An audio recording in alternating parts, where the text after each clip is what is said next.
हाँ जी, क्या हाल है आपके। मैं सुमित कुमार एक बार फिर से आपका स्वागत करता हूं अपने इस YouTube चैनल पे। बहुत सारी इंक्वायरीज थी, बच्चा थोड़ा सा परेशान है अबाउट एसएसबी। दो टाइप के बच्चा, एक तो जो एनडी की प्रिपरेशन कर रहा है वो थोड़ा सा परेशान है कि सर एसएसबी की तैयारी कैसे करेंगे, लेकिन उससे ज्यादा परेशान है, अभी आपको पता होगा नेवी एंट्री के लिए एसएसबी आ चुकी है और इन जनरल एसएसबी को लेकर बच्चा बहुत कंफ्यूज ही रहता है। तो मैंने सोचा क्यों ना कोई एक ऐसी सीरीज निकाले, एक ऐसी वीडियोस हम आपको दे जिससे आप बेसिक स्ट्रक्चर जान सके कि व्हाट इज एसएसबी एंड क्या क्या प्रोसीजर्स हैं, आप उनको कैसे इंप्रूव कर सकते हैं ताकि आपका एसएसबी क्लियर हो जाए। तो आज हमारे साथ कौन है ये खुद ही आपको पता लगेगा, but someone very special who will guide you through this process. कौन है, क्या एक्सपीरियंस है, सब कुछ आपको इस वीडियो में पता लगेगा। Hope you will like this. अगर आपको चीजें अच्छी लगे तो कमेंट्स में जरूर बताना। एंड बस फिर बिना टाइम वेस्ट करे मैं वीडियो में उनको इंट्रोड्यूस करता हूं, ठीक है।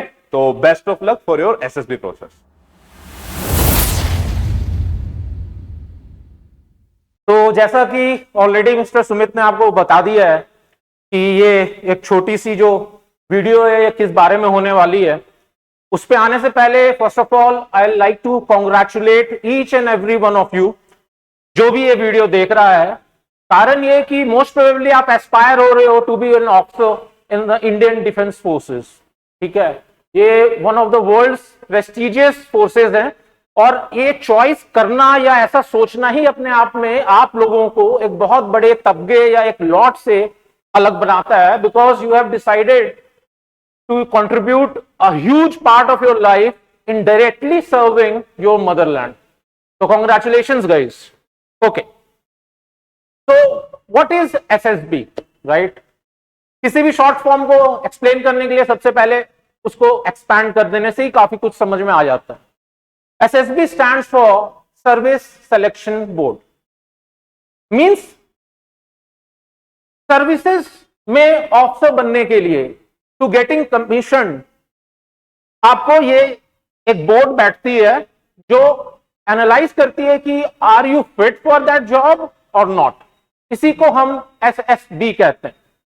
वेल, ये प्रोसेस बेसिकली ब्रिटिशर्स के द्वारा अडैप्ट किया गया था, जिसमें ब्रिटिश आर्मी के लिए ऑफिसर्स सेलेक्ट करते थे। आफ्टर इंडिपेंडेंस अराउंड 1949 में हमने इसको अपने हिसाब से मॉड्यूलेट किया है, लेकिन ये प्रोसेस इतना परफेक्ट था, ऑलमोस्ट नियर टू परफेक्शन जिसको कहते हैं, कि इसमें इतने सालों में भी कुछ खास बदलाव नहीं आया, right. Obviously with the technology coming in कुछ चीजें हैं जो थोड़ी कंप्यूटराइज हो गई हैं या सिस्टम बेस्ड हो गई हैं, but the core still remains the same, right. तो एसएसबी में वो क्या देखते हैं क्या नहीं देखते, उस पे मैं अगले स्लाइड्स में आऊंगा। सबसे पहले मैं ये बताना चाहूंगा कि if you have it in you we are looking for you, right. तो जो भी सेलेक्टर्स हैं वो यही देखना चाह रहे हैं कि क्या आप में OLQs हैं या नहीं। OLQ, it stands for officer like qualities, alright. Generally 15 OLQs define किए गए हैं। मैंने जानबूझकर उन OLQs को अलग से यहां नहीं लिखा, क्योंकि to be honest you don't need to mug them up. आपको याद नहीं करनी कि वो 15 OLQs क्या हैं, बिकॉज कई बार देखा गया है कि बच्चे कॉन्शियस हो जाते हैं, राइट भाई, लीडरशिप, इंटीग्रिटी, और बच्चा क्या होता है उसको प्रोजेक्ट करने के एक्स्ट्रा एफर्ट लगाकर कई बार फेक साउंड करने लग जाता है, जो कि सिलेक्शन प्रोसेस के लिए आपके अगेंस्ट जाता है। इसलिए बेसिक इसका क्रस्ट है, ठीक है। ये बहुत फेमस सेइंग है, a human being should be able to, ठीक है, change a diaper, build a wall, ठीक है, program a computer, analyse new problems. Basically मतलब आप एक इंसेक्ट नहीं हो कि आपको सिर्फ एक ही काम आना चाहिए, राइट। एंड वही चीजें ऑफिसर से भी एक्सपेक्ट की जाती हैं। अब देखो, अगर हम एसएसबी के बारे में देखें तो इस इंटरव्यू प्रोसेस को ये इसलिए अलग बनाता है क्योंकि ये लॉन्गेस्ट रनिंग इंटरव्यू है किसी भी सर्विसेज में सिलेक्ट होने के लिए। ठीक है, ये 5 डे प्रोसेस होता है जो कि ऑन स्टेशन प्रोसेस है। आप फिजिकली वहां 24 घंटे प्रेजेंट रहते हो, करेक्ट, जो कि शायद किसी और सिलेक्शन प्रोसेस में नहीं होता। जनरली आईएएस भी है तो आप जाते हो, आपने बैठा, सामने इंटरव्यूअर है, उसने कुछ बेसिक क्वेश्चंस पूछे, उनके अलग फ्रेमवर्क्स होते हैं, बट ऐसा कोई प्रोसेस नहीं है जहां 24 आवर्स इंटू 5 डेज के लिए आप उस इंस्टीट्यूशन में फिजिकली प्रेजेंट रहते हो। अब हम अगर नंबर वाइज जाएं कि भाई सिलेक्शन कितने हुए, रिकमेंडेशन कितनी हुई, अगर उस एंगल से जाएं तो ये वर्ल्ड का सबसे टफेस्ट सिलेक्शन प्रोसेस है। 2 लाख बच्चे अपेयर हो रहे हैं रिटन में, अगर हम रफ एक फिगर लेके चलें, और final recommendations can range anywhere from around 320 से लेके 500 तक भी होते हैं, कभी डिपेंड करता है, उसमें कोई फिक्स नंबर नहीं है, करेक्ट। लेकिन क्या हम ये सोच के डिमोटिवेट हो जाएं कि भाई ये तो बहुत टफ प्रोसेस है, नंबर्स इतने कम है, इज इट वर्थ कि मैं इसके लिए तैयारी करूं, क्या करूं? देखा जाए तो ये सबसे आसान सिलेक्शन प्रोसेस भी है। The reason being you just have to be natural there, ठीक है। अब नेचुरल का मतलब मैं बोलूंगा अपने टर्म्स में नेचुरली बैलेंस्ड, एंड रेस्ट वो सेलेक्टर्स का काम है कि आपके अंदर की क्वालिटीज कैसे देखनी है, उससे आपको कोई लेना देना नहीं है। वहां जो टास्क आपको दिए जाएं और जो प्रोसेस है उसको अच्छे तरीके से आपको नेचुरल वे में करना है, और अगर आप में वो चीज है तो आप सेलेक्ट हो जाओगे, मतलब रेकमेंड हो जाओगे। ओके, अब हम आते हैं इसके बेसिक स्ट्रक्चर। आजकल बहुत सारी एंट्रीज हैं जिसमें you don't need to appear for a written examination, right. तो रिटन पार्ट को हटाकर मैं ये एज्यूम करता हूं कि आपको एसएसबी का कॉल लेटर आया हुआ है। हम वहां से शुरू करते हैं। Reporting at the centre, filling of PIQ, screening, GT, psychological test, personal interview, conference, medical and other form filling formalities. देखो, एकदम नॉन टेक्निकल मैनर में अगर मैं बोलूं तो एसएसबी के टोटल 4 पार्ट्स होते हैं। सबसे पहले होती है स्क्रीनिंग। ये सबसे क्रूशियल इसलिए है क्योंकि इस दिन जो स्क्रीन आउट हो जाता है बच्चा, वो पहले दिन ही फिर घर वापस चला जाता है, राइट। तो हम वापस जाने के बारे में बात ना करें और ऐसी नौबत ना आए, इस वजह से स्क्रीनिंग को बहुत ही सीरियसली लेना पड़ता है, क्योंकि उस समय आपको प्रोजेक्ट करने के लिए आपके पास टाइम बहुत ज्यादा नहीं होता। तो बेसिकली जो सेलेक्टर जो चीजें देखना चाह रहा है वो आपको उसी लिमिटेड टाइम में उसको दिखानी है, ताकि एक स्कोप उसको लगे कि हाँ, और 4 दिन अगर हम इसको देते हैं इस कैंडिडेट को, तो या he is fit to be an officer, तभी वो आपको वहां 4 दिन रुकने देंगे, राइट। अदरवाइज आप पहले दिन ही अपने घर वापस चले जाएंगे, राइट। स्क्रीनिंग अगर आप सक्सेसफुली पार कर जाते हो इस बैरियर को, उसके बाद आपकी सारी जो टेस्ट्स हैं वो लगभग 3 बेसिक मोटे मोटे पार्ट्स में डिवाइडेड हैं। अब एक एक चीज पे डिटेलिंग की अपनी एक पूरी एक किताब लिखी जा सकती है, इस वजह से मैं अभी आपको सिर्फ ओरिएंट कर रहा हूं जनरल स्ट्रक्चर से, करेक्ट। वो 3 चीजें हैं सिंपल।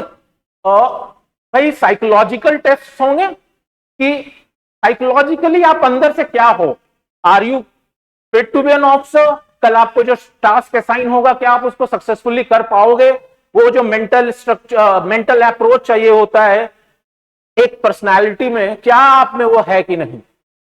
दूसरा होता है पर्सनल इंटरव्यू, जो कि कन्वेंशनल है, सब लोग जानते हैं, चाहे आप जॉब के लिए जाओ, आजकल कैंपसेस आते हैं कॉलेजेस में, जिसमें एक इंटरव्यूअर बैठा होता है and he asks few questions जो आप उसका जवाब देते हो या डिस्कशन करते हो, राइट। एक होती है उसमें जो थर्ड चीज है वो है ग्रुप टास्क्स। आपको ग्रुप्स में बांट दिया जाता है और कुछ टास्क आपको दिए जाते हैं जो कि क्वाइट आउटडोर इन नेचर होते हैं, ठीक है। इन तीनों में से आपको एक में रेकमेंड होना मस्ट है। सिलेक्शन उसी का होगा जो तीनों में से 2 में रेकमेंड होगा, करेक्ट। और इन तीनों में से कोई भी एक दूसरे से ना ज्यादा इंपॉर्टेंट है और ना कम इंपॉर्टेंट है। करेक्ट। और अगर आप एक में रिकमेंड होते हो तो आप एक बॉर्डर लाइन केस हो, जो आपको एक फाइनल मौका कॉन्फ्रेंस वाले दिन भी मिलता है, जो आपको बताया नहीं जाता, लेकिन this is the kind of last opportunity with you. अगर आप एक में रिकमेंडेड हैं तो उस दिन जो कॉन्फ्रेंस में बोर्ड बैठती है वो आपको एक फिर से मौका देती है, आपसे कुछ सवाल पूछती है। अगर उसमें वो इंप्रेस्ड होते हैं तो then you are recommended, otherwise you straight way come back to your home. और अगर आप बिल्कुल रिकमेंडेड नहीं है या आप दो में ऑलरेडी रिकमेंडेड हैं इन तीनों में से, तो उस दिन आपसे जनरली कोई ज्यादा सवाल जवाब नहीं किया जाता। जनरल एक सजेशन और ये चीज पूछे के आपको वापस जाने दिया जाता है। करेक्ट। अब मैं आता हूं फिलिंग ऑफ PIQ। आप सेंटर पे रिपोर्ट करते हो, वहां जनरली फोर्सेस की गाड़ियां होती हैं, इंस्ट्रक्शंस होते हैं, आपको हर तरह का सपोर्ट वहां मिलता है। और दे ऑल्सो नो कि भाई आप एक कैंडिडेट हो, you are already not an officer, so इन चीजों के बारे में आपको चिंता करने की जरूरत नहीं है। हमारी फोर्सेस जो है वो काफी प्रोफेशनल हैं और उनको काफी एक्सपीरियंस है SSB सेंटर्स पे। करेक्ट। आपको वहां से ले जाया जाता है, आपके रहने खाने की जो भी इंतजाम है, एक दिन पहले जाना बेटर रहता है, नेक्स्ट डे से आपका प्रोसेस शुरू होता है। पहली चीज होती है पर्सनल इंफॉर्मेशन क्वेश्चनियर। ये एक पर्चा होता है, फॉर्म होता है जिसमें बेसिक डिटेल्स होती हैं। भाई आपका नाम क्या है, एड्रेस क्या है, इंटरेस्ट क्या है, हॉबीज क्या है, मार्क्स कितने आए थे आपके स्कूल वगैरह में, ठीक है, आपकी नेशनलिटी क्या है। सुनने में बहुत आसान लग रहा है, लेकिन एक चीज ध्यान रखना दोस्तों, आपका पूरा सिलेक्शन प्रोसेस इस पर्टिकुलर फॉर्म पे डिपेंड करेगा, क्योंकि इंटरव्यूअर के पास भी यही जाना है, GTO के पास भी यही जाना है, और उसमें आप जो भी लिखोगे वो आपको एक्सप्लेन करना आना चाहिए और वो जेन्युइन इंफॉर्मेशन होनी चाहिए। जैसे छोटी सी एग्जांपल है, हॉबीज का कॉलम है, अब उसमें आपने कुछ ऐसी चीज लिख दी जो आपने सच में कभी नहीं की, तो जब आपसे इंटरव्यूअर उससे रिलेटेड क्वेश्चन पूछेगा तो आप ब्लैंक हो जाओगे। तो ये बहुत इंपॉर्टेंट है, और आने वाले वीडियोस में मैं हर एक टॉपिक को अलग अलग आपके साथ शेयर करूंगा। ठीक है, प्लीज कमेंट्स में बताइए आपको और कोई इंफॉर्मेशन में से और चाहिए, स्पेसिफिक चाहिए, क्योंकि हर एक वर्ड जो है यहाँ पे, ठीक है, general intelligence, picture perception test, ठीक है, ये स्क्रीनिंग का पार्ट है। इसमें आपको कुछ रीजनिंग्स वगैरह देते हैं, बेसिक मैथमेटिक्स होता है, जो एक नॉर्मल बच्चा जो साइंस लेके पढ़ रहा है वो आराम से इसको निकाल देता है। पिक्चर परसेप्शन टेस्ट, उसमें आपको एक फोटो दिखाई जाएगी, और सबसे इंपॉर्टेंट पार्ट क्या है, उसके बाद आपको 5 से 10 मिनट दिए जाएंगे ग्रुप डिस्कशन के लिए। भाई प्लीज GD में बोलना जरूर, अगर उसमें आप ब्लैंक रह गए तो आपका रिजेक्शन कोई भी नहीं टाल सकता है। बोलोगे तो एटलीस्ट चांसेस हैं रिकमेंड होने के या स्क्रीनिंग को सक्सेसफुली पास करने के लिए, इसलिए बोलना तो है ही है। करेक्ट। और बहुत तरह के बैकग्राउंड से बच्चे आते हैं, and it is a kind of cut throat competition. ठीक है, तो कोई ऐसा बच्चा हो जो बहुत आउटवर्ड है, आउटस्पोकन है, तो कई बार जनरली ये चैलेंज भी हो जाता है कि भाई कब मेरे को टाइम स्लॉट मिले, कोई आपको वहां टाइम देने नहीं वाला कि okay mister Avneesh now you speak up. No, you have to find a chance, appropriate chance, और एटलीस्ट 2 से 3 बार एक आइडियल को बोलना है। और ऐसा भी नहीं कि आप ही बोले जा रहे हो, सामने किसी को चांस नहीं दे रहे हो, because that also reflects the negative part of a person. Correct. उसके बाद ग्रुप टेस्ट, और देखो इनका कोई ऑर्डर नहीं है, ठीक है, क्योंकि कई बच्चे होते हैं, कई बैचेस चल रहे होते हैं, तो जैसे जैसे जो भी आपके सामने आएगा आपको वेल इन एडवांस बता दिया जाएगा कि भाई आपका कल पर्सनल इंटरव्यू है, कईयों का लास्ट डे भी इंटरव्यू होता है, तो उस चीज पे आपको ज्यादा ध्यान नहीं देना। जो जैसे जैसे सामने आया आप उसको वहां सेंटर में करते रहना है। ऐसे भी आप 24 घंटे वहां प्रेजेंट हो, right. So I don't think so that schedule is going to be any kind of problem. ठीक है, ग्रुप टेस्ट में आपको आउटडोर एक्टिविटीज होती हैं, ऑब्स्टिकल्स होते हैं, स्नेक रेस होता है।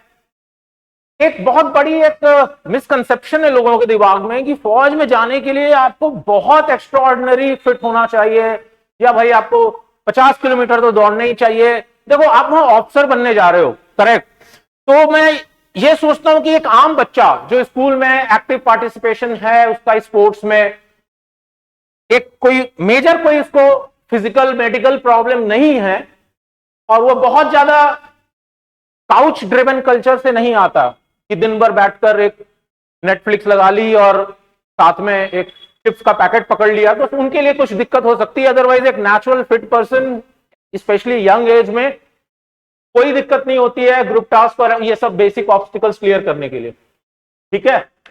साइकोलॉजिकल टेस्ट में ये सब टेक्निकल वर्ड्स हैं, वैट, TAT, SRT and self description. Actual में क्या होता है? वैट हो गया वर्ड एसोसिएशन टेस्ट, ठीक है। इसमें आपको एक वर्ड दिया जाएगा, उससे आपको एक सेंटेंस बनाना होगा। वो सेंटेंस कुछ भी हो सकता है, जो फर्स्ट थॉट आपके दिमाग में आ रहा है आप उसको लिखेंगे। साइकोलॉजिस्ट अपने फ्रेमवर्क या मॉड्यूल्स या टेक्निक से उसको एनालाइज करते हैं। टैट, इसमें आपको पिक्चर्स दिखाई जाएंगी जैसा आपको स्क्रीनिंग के टाइम पे दिखाया गया था, और उस पे बेस्ड आपको एक छोटा सा स्टोरी कह लो, नैरेटिव कह लो, या आप पे उस पिक्चर का फर्स्ट इंप्रेशन क्या है वो लिखना पड़ता है, जो आपकी पर्सनैलिटी को रिफ्लेक्ट करता है। इसकी सारों की टेक्निकलिटी है जो इंडिविजुअल मॉड्यूल्स हम जब डिस्कस करेंगे या जब आप ऑफलाइन ट्रेनिंग करोगे तो ये स्किल्स जो हैं वो ऑटोमेटिकली पॉलिश होती रहेंगी। ओके, एसएसबी प्रिपरेशन कोई 10 दिन या 15 दिन का खेल नहीं है, इट्स अ प्रोसेस, करेक्ट। और आप एसएसबी एक बार भूल भी जाओ एक सेकंड के लिए तो इसमें जो क्वालिटीज चाहिए होती हैं that comes handy to any individual, ठीक है। आप अच्छे से बोल सकते हो, ग्रुप में अपनी बात रख सकते हो, आपका बॉडी लैंग्वेज सही है, तो एज अ पर्सन ऑल्सो आप लाइक किए जाओगे, करेक्ट। अब हम आते हैं एसआरटी पे। एसआरटी मतलब सिचुएशन रिएक्शन टेस्ट। आपको एक हाइपोथेटिकल एक सिचुएशन दी जाएगी, फॉर एग्जाम्पल आप बोट पे जा रहे हो, आपकी मदर आपके साथ है और आपकी वाइफ है, बोट एक कैप्साइज होने लगती है, तो आप पहले किसको बचाओगे? इसमें कोई भी राइट और रॉन्ग आंसर नहीं होता। वो ये देखना चाहते हैं कि ये जो बंदा है या ये जो फीमेल कैंडिडेट है इसका बहुत ज्यादा फ्लक्चुएशन तो नहीं है कि अभी ये कह रहा है कल वो कह रहा है, फेक रिप्लाई तो नहीं दे रहा। बाकी इसकी टेक्निकलिटीज जो हैं वो अगेन आई से एक प्रॉपर कोर्स है वो, जिसको अगर आप करोगे सही से तो आप वहां पे शॉक्ड नहीं रहोगे, करेक्ट, ठीक है। आपको कोई फेक होने नहीं कह रहा, लेकिन obviously to train yourself is not a sin. Specifically practice आप करोगे तो ज्यादा आसानी रहेगी वहां पे, एंड रिकमेंडेशन के चांसेस भी बढ़ेंगे। सेल्फ डिस्क्रिप्शन, आप अपने बारे में क्या सोचते हो, आपके फ्रेंड्स आपके बारे में क्या सोचते हैं, ठीक है, उसमें आपको अपने बारे में लिखना है। अगर इंसान अपने बारे में ही अच्छा नहीं सोचता तो आई डोंट थिंक सो कि कोई और पूरी दुनिया में उसके बारे में अच्छा सोचता होगा, करेक्ट। एक पैराग्राफ लिखना होता है, not a big deal. Personal interview, questions वो पूछेंगे, आपको कॉन्फिडेंटली उसका जवाब देना है। ड्रेस कोड क्या होती है, किस तरह के क्वेश्चंस आते हैं, कॉन्फिडेंस कैसे रिफ्लेक्ट होता है, ये जब इसकी स्पेसिफिक हम मॉड्यूल्स बनाएंगे उसमें हम उसको कवर करेंगे। कॉन्फ्रेंस एंड रिजल्ट, भाई ये सारे टेस्ट हो गए, 5वें दिन एक कॉन्फ्रेंस होगी जिसमें आपसे कुछ पूछा जाएगा, सजेशन पूछी जाएगी, और उसके बाद आपको एक हॉल में बैठा दिया जाएगा। आप एसएसबी में चेस्ट नंबर से जाने जाओगे, ठीक है, न्यूमेरिकल नंबर होता है जो आप हमेशा पहन के रहते हो अपार्ट जब आप सो, उसके अलावा वहां पे चेस्ट नंबर से अनाउंस होंगे। जिनका अनाउंस होता है वो खड़े हो जाते हैं, और रेस्ट ऑफ द पीपल जो हैं जिनका अनफॉर्चुनेटली अनाउंस नहीं हो पाता है, they look forward for a second chance. Clear? Results के बाद जो हो गए वो वहीं स्टेशन पे रुकते हैं, मेडिकल्स होती हैं और अदर फॉर्म फिलिंग फॉर्मेलिटीज होती हैं, जो कि आपको उसमें कुछ खास रोल नहीं है आपका। बट मैंने जानबूझकर ये लिखा क्योंकि देखो बहुत बार देखा गया है कि रिकमेंड होने के बाद बंदे थोड़े मिस्चीवियस हो जाते हैं, खुशी के मारे, ओवर एक्साइटमेंट के मारे। तो कई बार ऐसा हुआ है कि अनफॉर्चुनेटली डिसिप्लिनरी कारणों से रिकमेंड होने के बाद भी बच्चे को वापस घर भेज दिया गया है। खुश अपने अचीवमेंट्स पे होना, जरूर होना, लेकिन ध्यान रखना गेम ओवर नहीं हुआ है, ठीक है, it has just started, correct. Basic dos and don'ts जो एकदम जनरल है मैं आपको बता देता हूं। अब एसएसबी के रिलेशन में बहुत मिथ्स हैं, बहुत चीजें सुनने मिलती हैं, ऐसा होता है नहीं होता है, तो ये जो हुआ है ना इससे कैरिड ऑन मत हो। ये भी एक एग्जाम है, फोकस, डिटर्मिनेशन और गुड ट्रेनिंग, ठीक है, आपके कॉन्फिडेंस लेवल को दूसरों से बहुत अच्छा करती है। दूसरी, डिसिप्लिन का हमेशा ख्याल रखना है, बिकॉज ऑफ आर्म फोर्सेस में ऑफिसर बनने की कोशिश कर रहे हो, और फोर्सेस मतलब डिसिप्लिन सिनोनिम है वो, उसके अलावा वहां एग्जिस्ट आप कर ही नहीं सकते। इस वजह से ड्यूरिंग योर स्टे ऑल्सो कोई भी ऐसी एक्टिविटीज जो कि इलीगल है, वहां के गाइडलाइंस के अगेंस्ट है, उसमें आपको इंडल्ज नहीं होना, तीसरी, वहां देश भर से बच्चे जुटते हैं और ऐसा बहुत बार हुआ है कि पूरा का पूरा बैच ही उन्होंने वॉश आउट कर दिया है क्योंकि इनके आपस में लड़ाई हो गई किसी रैंडम टॉपिक को लेके। हम हिंदुस्तान में रहते हैं, अलग बैकग्राउंड से आते हैं, अलग स्टेट से आते हैं, तो आपको इन अननेसेसरी की चीजों को अवॉइड करना है। ना किसी पे कोई रेशियल कमेंट्स करने हैं, ना आपको ज्यादा मिक्सअप होना है और ना ज्यादा अलग रहना, क्योंकि आप वहां सेलेक्ट होने गए हैं, कोई पारिवारिक रिश्ता बनाने या किसी से पर्सनल दुश्मनी आपको नहीं है।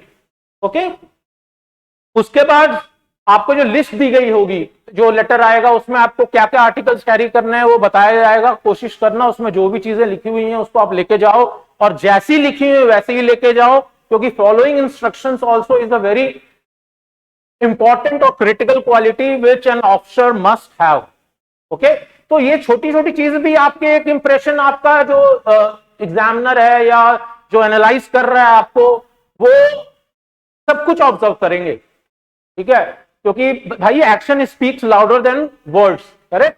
तो वो देखेंगे हमने ये चीज इसको बोली थी। फॉर एग्जांपल पीटी शूज ही ले लो, छोटी सी चीज है बट आप इसको किसी भी डोमेन में रिलेट करके देख लेना। अब आपको पता है आपको आउटडोर क्राफ्ट करने हैं, एक अच्छी क्वालिटी का पीटी शूज या स्पोर्ट्स शू ले लो, अब वो गंदा ना हो, प्रिफरेबली व्हाइट हो, करेक्ट। तो ये छोटी छोटी चीजें रिफ्लेक्ट करती हैं, कोई रॉकेट साइंस नहीं है, बट देन या you need preparation well in advance for it.